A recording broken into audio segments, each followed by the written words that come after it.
Hi friends, అందరూ ఎలా ఉన్నారు? బాగున్నారండి. ఈ కార్తీక మాసంలో ఏకాదశి తర్వాత వచ్చే ద్వాదశి తులసి పూజ అంటారు కదండి. నాకైతే తెలీదు, మా పక్క వాళ్ళు చేస్తున్నారు. చూడగానే నాకు ఎందుకో వీడియో తీసి మీకు షేర్ చేయాలని అనిపించిందండి, అందుకే వీడియో చేస్తున్నాను. మేము మామూలుగా కార్తీక మాసంలో తులసి మొక్క దగ్గర ఒత్తులు అవి వేయడం, మామూలు పూజ చేయడం తెలుసు.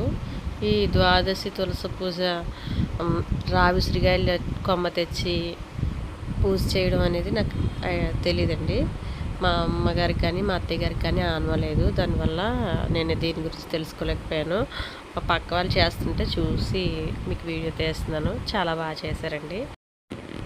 కొమ్మతో పాటు ఉసిరికాయలు ఉన్నాయండి. అది తులసి మొక్క దగ్గర పెట్టిన కొమ్మకి.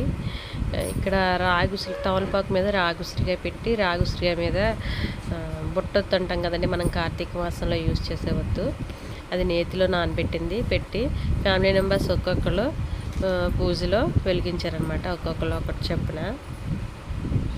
నార్మల్ పూజలాగే ఈ ఒత్తిరే స్పెషల్. ఇందులో ఉసిరికాయ మీద బుట్టొత్తు. మీకు ఈ వీడియో నచ్చితే చిన్న లైక్ ఇవ్వండి, మీ ఫ్రెండ్స్కి కూడా షేర్ చేయండి. వీడియోలో చూడండి. నాకు పెద్దగా ఫీజు గురించి ఐడియా లేదు కాబట్టి నేను ఎక్స్ప్లెయిన్ చేయలేకపోతున్నాను. తెలిసిన వాటికి చెప్పాను అంతవరకే. మీకు ఎవరికైనా తెలిస్తే కామెంట్లో పెట్టండి. చివరిగా అగరబత్తి అయ్యి వెలిగించి హారతి ఇచ్చారండి.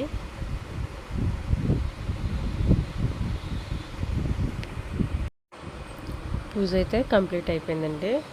లాస్ట్లో ఇగో ఇలా ఉంది. మీకు ఈ వీడియో నచ్చితే చిన్న లైక్ ఇవ్వండి. Bye bye.